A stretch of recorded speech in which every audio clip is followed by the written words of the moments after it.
Welcome to the fastest daf in town. Today we're in Masechtas Ketubot daf Pei Gimel. We are going to begin on the very top of Pei Gimel and Aleph by the new parak, Mishnah. Hakosab Ishto. The husband writes the following statement to his wife: Dinu devarim ein li b'ni chasech.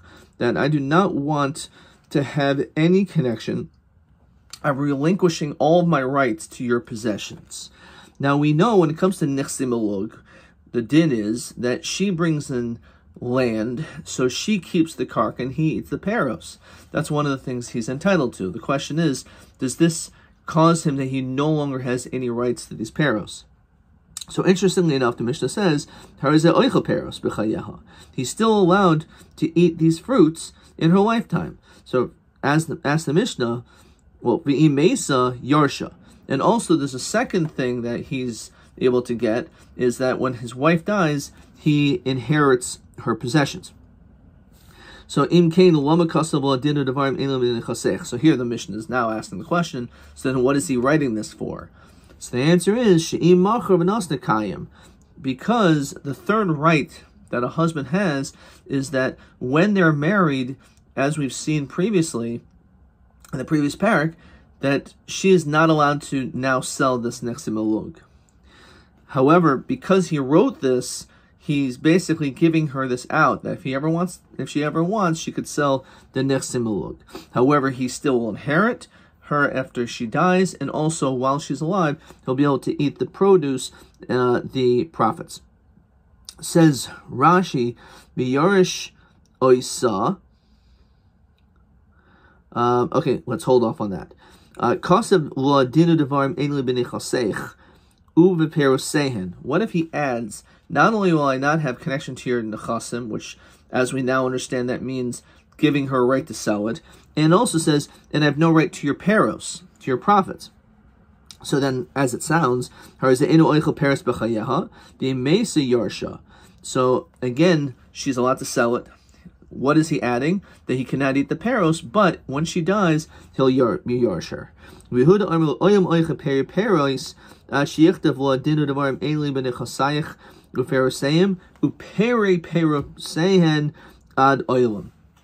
That even though maybe he's not entitled to the peros, but he's entitled to the peri-peros. The Gemara is going to discuss what's the distinction between peros and peri-peros, and therefore he's allowed to have the peri-peros, the fruit of the fruit, unless it's so stipulated, peri-perosein ad olam. Okay. Kosovo din dvarim elim nechasayich uperoseim uperi-peroseim b'chayayich v'mosech. So he basically said, I don't have anything to do with you. I don't want to take any of your things. I'm marrying you without you giving me anything. It's a totally, I'm going to give to you. You don't have to give anything back to me, basically, at least among these three things. I don't want, you have a right to sell the property if you want. I'm not going to take your peros as well. And if you die, I'm not going to be yarish. So in that situation, he pretty much said it all. And therefore, inu oichel peros b'chayeha v'imesa inu yarsha. We're gonna listen to his words. This was the stipulation that he made. This is what he said. He completely relinquished all his rights to her, and therefore he said, "Okay, fine." Rabbi Shimon Gamliel says, "No, you can't do that." Rabbi Shimon Gamliel Omer imesa yirashena. When it comes to her dying, he is still the number one yarish. Even though he says he's not going to be the Yarish, he can't do that. He doesn't have the ability to do it because he's going against a condition that pre-existed him in the Torah. We've seen this expression many places. That you cannot just simply make a condition against what the Torah says. So here Rashi says over here, V'yarish osa, hi, v'yarish osa, Yiserahu l'drasha she'ish yarish es she'ero u'she'ezu ishto. So we see explicitly in the Torah that there is this notion that she'ero, when it comes to your wife, that you're a yarish. Skipping a couple lines to the last Rashi, kol masna avoperos tekanta rabbananhi u'masna snuya lahu. That's the key. You cannot be masna mashkas b'Torah. You cannot make a condition on a deraisa, something which is found in the Torah. However, you could do that when it comes to a takana d'Rabbanan. So therefore, when it comes to the fact that a man is allowed to eat the peros of the nichsim milug from his wife, that's only an enactment from the rabbis. And since it was only a takana d'Rabbanan, so the din is that he actually can make such a stipulation. He can relinquish his rights to the peros. But according to Rabbi Gamliel, he cannot do so when it comes to being a Yerush, because that's something which is already in the Torah. Tani Reb Chia, ha'omer l'ishto. Now, looking at the first word of this parak, it says ha'kaisav l'ishto. That apparently it has to be something which must be written down. Just a verbal declaration, l'chara, is insufficient. But over here he says ha'omer l'ishto. V'chi kasav la hachi maihavi. The question is, if it was written down, and certainly Rashi says v'koshki and amir, if you even said it, why does it even help the statement? A person says to his friend, for example, it's a field in which Rashi says they're shutfin, they're partners, and he says to his friend, I have no connection to this field. Used all the right terms of relinquishing your rights to this property. You've said nothing. Why? Says Rashi, the inkan lashon matana. It's not considered to be a proper gifting over to this person. So the question is, how come in our situation of saying din devarim, we see clearly the person says din devarim ainli, etc. It doesn't mean anything when it comes to a sada. So how does it have any power that now she has a right to be able to sell her nichsim alug? L'chayra, we see from here that when it comes to partnerships like shutvin, so this is also a partnership. It's a husband and wife. So l'chayra shouldn't work. So arusa. So the catch is that it was done at the time when Erison was done. It says Rashi, umasnisin b'kaisela ad shelo zachem nechasim. So the reason why he was allowed to do this is because he wasn't like a shutuf. He had no connection to this nichsim alug, because he wasn't married yet. And therefore, since he made this condition before the Nisuin, so therefore it's not considered to be an issue. Because, again, it was not in his reshus at this time that all of a sudden he doesn't have the ability to relinquish it. He's just saying that when I would potentially have this schus, I don't want it. And that actually is a proper distinction.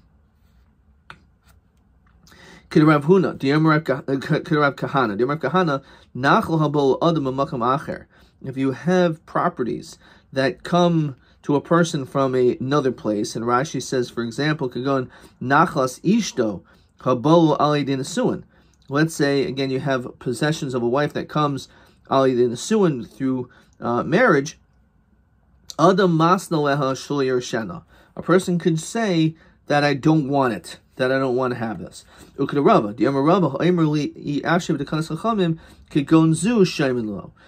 though it's a little bit of a cryptic statement, that if a person says, I'm not interested in the takana of the Chachamim like this one, so then we're going to listen to him. So my kagon zu could Rab Kahana. Karav Huna,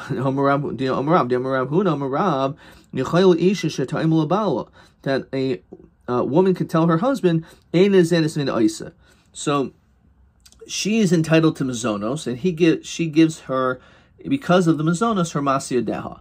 So because of that, maybe she could say to herself, you know what, it's the mazonos that he gives me is not so significant.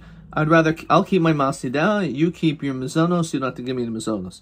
Because the whole notion of the woman getting mazonos is a takana for the sake of the woman. We're doing it to be able to help her.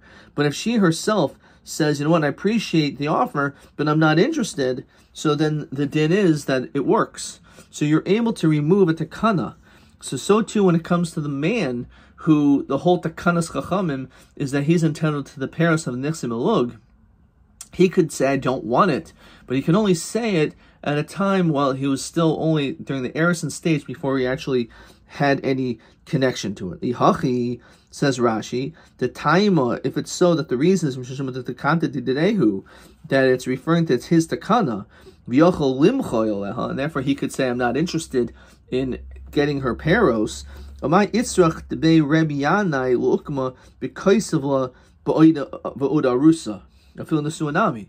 the question is, if you have a right to remove at the kanas chachamim, then it shouldn't really matter if it was before you had a right to it or after you had a connection to it. Either way, you should always be able to just relinquish. That's what the Gemara is asking here. So Rabbi nesua yado kiyada.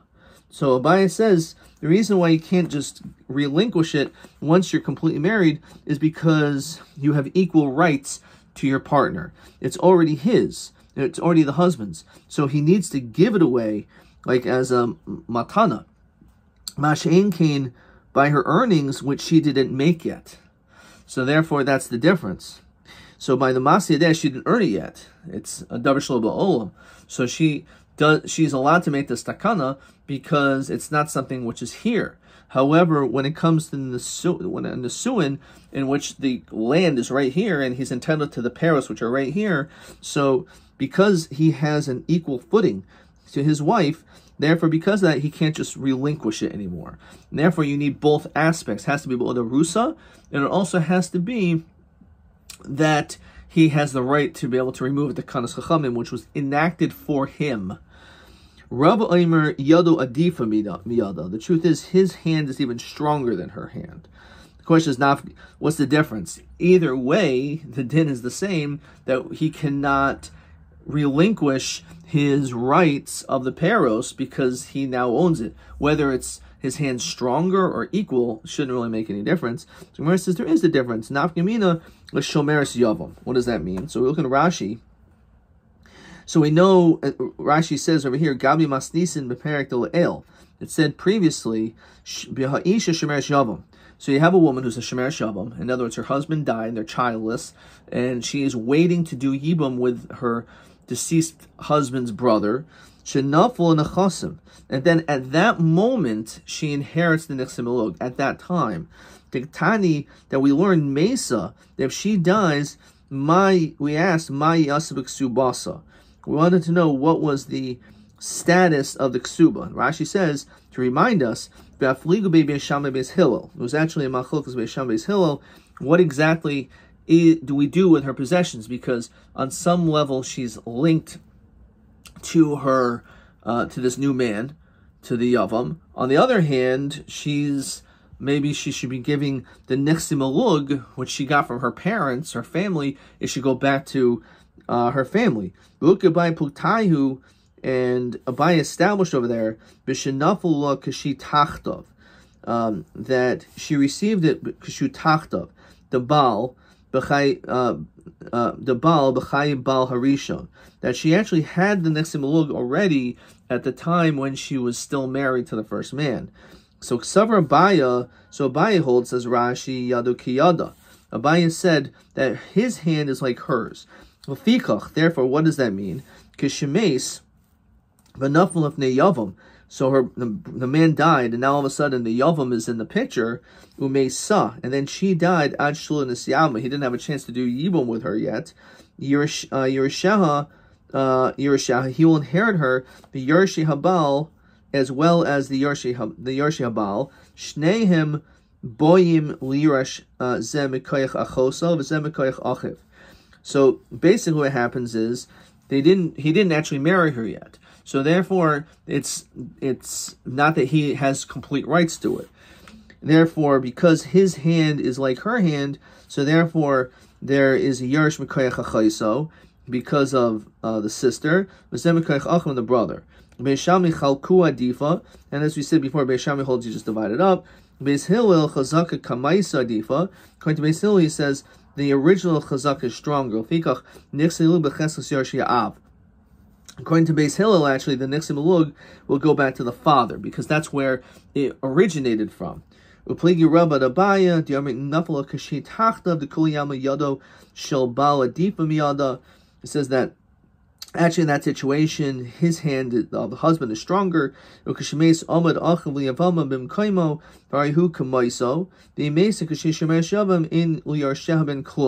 That actually he'll get everything.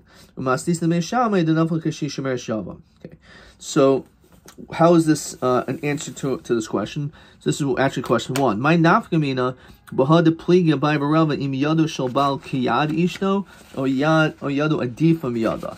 So again, in the event, naful nechasim b'chayi bala, as we said, let's say she received these nichsim alug while she was still married to the first man, umes, and then he died, and now v'naful efnei yavam v'mesa, and now she's a shemer shavam, but before he was able to do yibum with her, she died. So according to Abaya, that says yadu kiyada, that his hand is as strong as hers.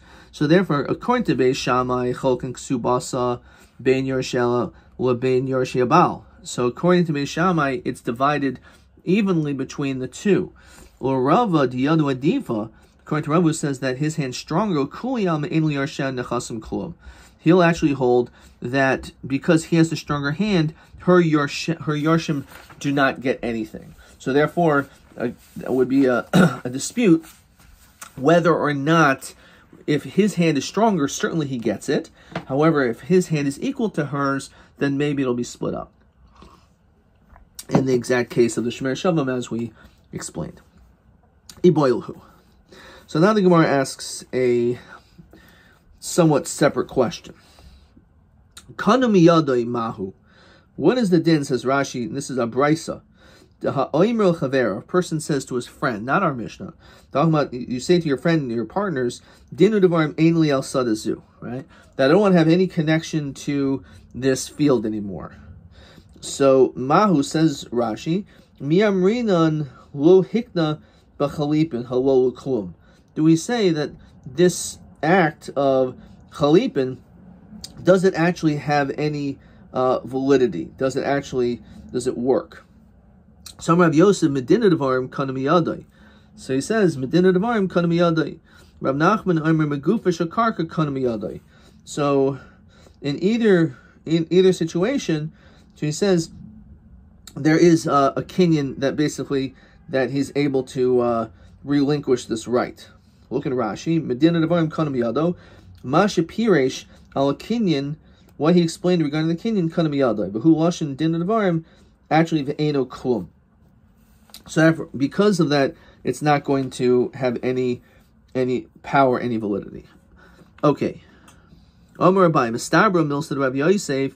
It makes sense, Rav Yosef's din of Medina Devarim Kana Miyadai, that when it comes to, again, his declaration, L'chara doesn't have any ability. And so what Rashi says over here, is it possible, Mi amrinan lo tikna b'chalip and halal klum, lo amar leha el lashon din devarim. Again, it's just the language of din devarim, but he actually did not relinquish any rights. Fine. So and then Rashi says, O dilma ein chalipin boyin el wadavar sheish boy mamish. Has to have something which has some substance. Shazeh kaines hasudar, that he acquired a kerchief. So the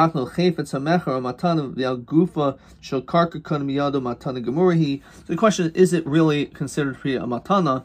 So according to Rabbi Yosef, he's saying that since he says the din devarim, the din is that it's nothing, and therefore he would not have relinquished his property. So Rabbi Mistabed Milsa Rabbi Yosef, as we continue to pay Gimel Mebeis, that it's logical that when he says that it doesn't work, is B'oirer is in a situation, says Rashi, Kishabo Chavero Zeh. When your friend comes, L'haksik Bechelkai, to take his portion, Miyad, Almad V'ira, immediately you'll stand up and protest, Al Matan V'armer Lunas Tati L'cha Asasada. I never gave this to you. Didn't Varim B'alma Marti L'cha. I was just saying, I don't want to have any court dealings with this. Shlo Orib Imcha, I just don't want to fight with you. So maybe the only time he says that your words don't mean anything is when you clearly demonstrate that you did not want to give it away. If let's say the Chalipin went on the land itself, so in that situation, then it would work. Says Rashi, Yom or Yomayim, let's say a day or two passes by, and then afterwards you complain, Lo, dahashtahu de kahader be, v'amduhu l'tainu kach. You just ended up changing your mind, and now all of a sudden you learned a new claim.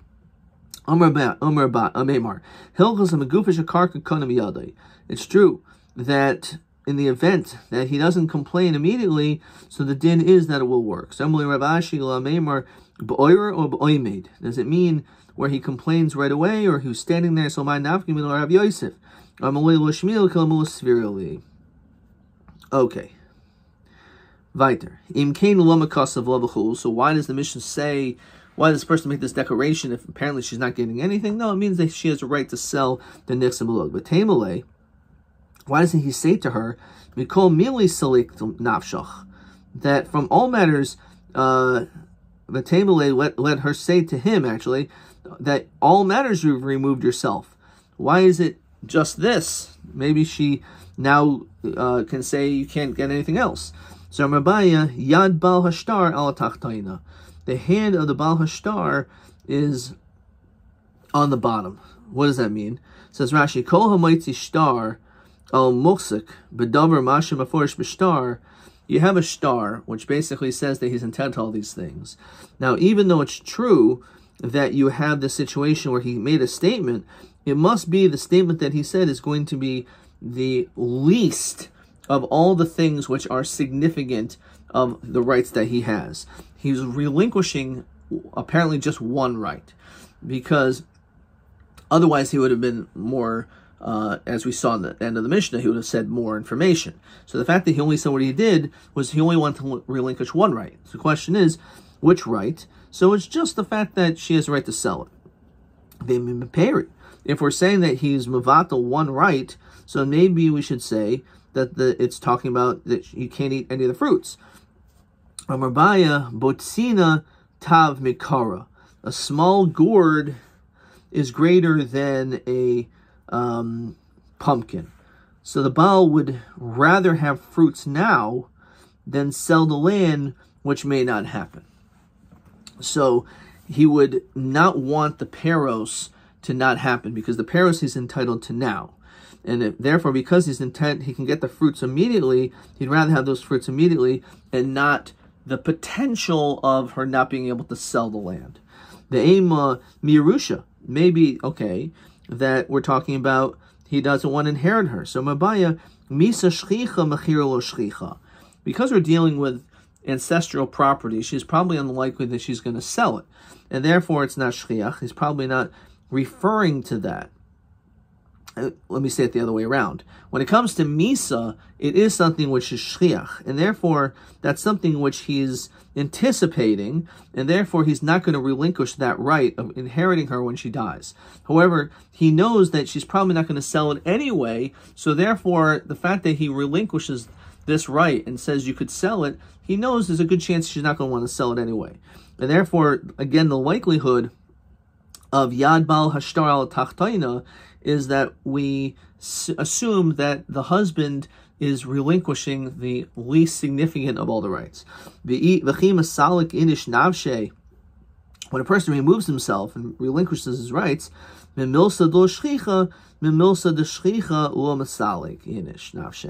person is going to remove himself from things which are not shchiach.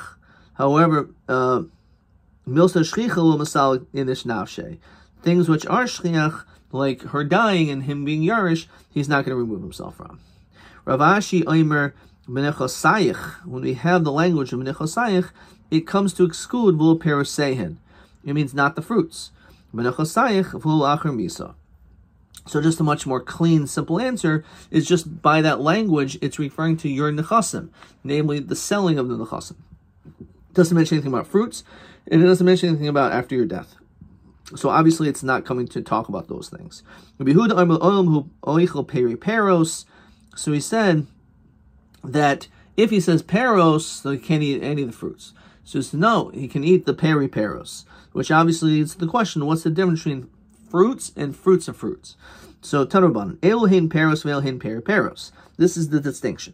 Hachnisa lo karka. Let's say she brings land into the marriage as niximulog, v'yasa peros, and there's fruits on that land. So harin peros. So that's what that's referring to. It's a direct connection to the land. Machar peros. Let's say we're dealing with these fruits that are on the land and they were sold. V'lachach mehen karkin. From that money you purchase land. V'yasa peros harin peri peros. So that's considered to be peri peros. So you had the land she brought in, and those fruits are obviously called peros. But if you take those fruits and buy land with it, and then peros grow from that land, that's peri peros. Iboilhu. Rabbi Huda peri peros dafka. When Rabbi Huda says that have to say peri peros, no dilma ad oilam dafka. Or all you have to say is the words ad olam. O dilma tervayu dafka. Maybe you actually have to say both of those statements. Now imtim solemi peri peros dafka. If it's true that all you need to say is peri peros, then ad olam lamuli. Why did he mention the words ad olam at all if it's not necessary to be done? So hakamashmon kivan de kasabla peri peros. The fact that he wrote peri peros, that's ki'ilu kiman de kasabla ad olam dam. It's like the same thing. The imtim solember ad olam davka. So you can ask the other way around. If the only thing you needed to say was ad olam, which means like forever, so then peri peros lamuli. So then why does he say you have to say peri peros? Hakamashmon afagab de kasabla peri peros. Maybe it's going to tell you that even if you did write peri peros, that's not enough. He kasabla ad olam in ilolo. Peri peros is not enough. You actually have to say ad olam, and if you only wrote peri peros, that's not good. If let's say you need both of them, so tarti lemli, what is one saying that the other one is not saying? Sricha. If one only said peri peros, so what would you think? You just can't eat the fruit of the fruit. Peri to peri peros achol. However, the fruit of the fruit of the fruit, that could be done. That's why it says ad olam, to even exclude peri peros, the fruit of the fruit of the fruit. So how if it just says ad olam? That should be covering it all. So how olam a periskoi? Really, maybe it's only that I will never eat these original fruits. So maybe it's only going on the peros. This is ad olam. I will never eat the peros, but maybe the peri peros I would eat. A person says, first of all, I'm not going to have any connection to the possessions, which gives her the right to sell her nesimulug. Uperi peros, and the fruits. Mahu shochel peros. Now it's interesting. He says, I'm not going to eat the peri peros. But he didn't mention, I won't eat the peros. Now you would think, if I'm not even going to eat the peri peros, it's a double portion, I'm not going to eat the peros. But the fact that he doesn't say it, maybe he's saying that I do want to eat the peros. But if that happens to be this peri peros, that I won't eat. So, mi peri peros, salk navshi, mi peri lo salk navshi. Maybe he's only removing himself from the peri peros, because that's what he said. But the peros, he's not being masalik himself because he didn't mention that. He's coming to exclude everything. So pshita, even though he didn't say peros, he only said peri peros, it's understood that he must have included the removal of accepting the peros. The amrin mi peri peros. If you want to tell me that no, he was only removing himself from the peri peros, not from the peros, so kivan di achlin hula peros. If he eats them, peri peros mehecha. So then, where are the peri peros coming from? In other words, if we say he's allowed to eat the peros, yeah, eat the peros. So then there's never going to be any peri peros. What time? 1 second. According to your reasoning,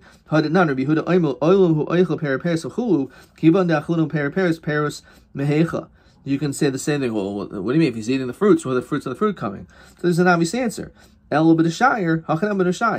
It's possible that he just didn't eat them all. There was some left over.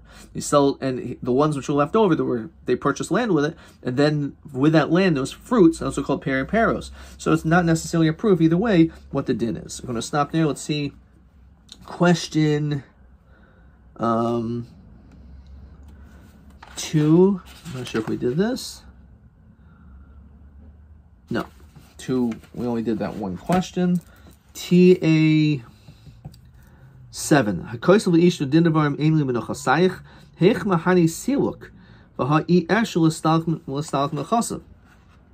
is he able to be able to remove things that he has a connection to? Even if you could say, okay, that it's a tekanas chachamim, you're able to remove it to tekanas chachamim, So the answer is very plush, as we said before. It's B'oida Rusa. That he was able to do this at this stage because he did not yet inherit it, because he made this declaration, or he wrote this down rather, at the time that that they were only engaged, only had Erison. TB